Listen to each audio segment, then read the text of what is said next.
వాళ్ళ వైసీపీ నాయకుడిని తగ్గించాలని ఎందుకు అనుకుంటాను? మీరు ఇష్టారాజ్యంగా మాట్లాడేసి గౌరవ ముఖ్యమంత్రి చంద్రబాబు గారి మిస్సెస్ గురించి మాట్లాడేసి ఇష్టారాజ్యంగా మాట్లాడి అసలు మేమేం మాట్లాడదు. మీరు ఇప్పుడు సడన్గా కూర్చోబెట్టి మీరు మహానుభావుల్లో అయిపోయాం మేమందరం ఇష్టానికి తిట్టేసి ఒక 10-12 సంవత్సరాలు సడన్గా మీకు రియలైజేషన్ వచ్చింది ఈ రోజున మీకు.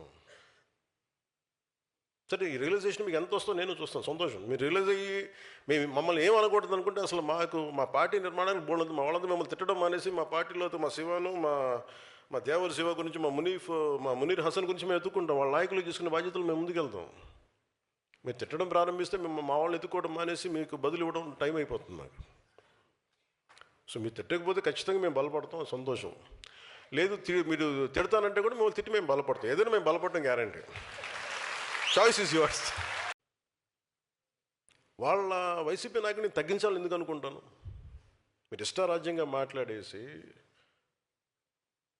గౌరవ ముఖ్యమంత్రి చంద్రబాబు గారి మిస్సెస్ గురించి మాట్లాడేసి ఇష్టారాజ్యంగా మాట్లాడి అసలు మేమేం మాట్లాడదు. మీరు ఇప్పుడు సడన్గా కూర్చోబెట్టి మీరు మహానుభావుల్లో అయిపోయాం మేమందరం ఇష్టానికి తిట్టేసి ఒక 10-12 సంవత్సరాలు సడన్గా మీకు రియలైజేషన్ వచ్చింది ఈ రోజున మీకు.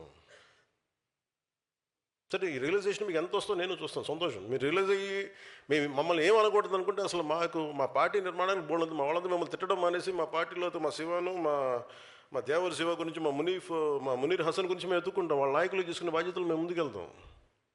మీరు తిట్టడం ప్రారంభిస్తే మేము మా వాళ్ళని ఎత్తుకోవడం మానేసి మీకు బదులు ఇవ్వడం టైం అయిపోతుంది నాకు. సో మీరు తిట్టకపోతే ఖచ్చితంగా మేము బలపడతాం, సంతోషం.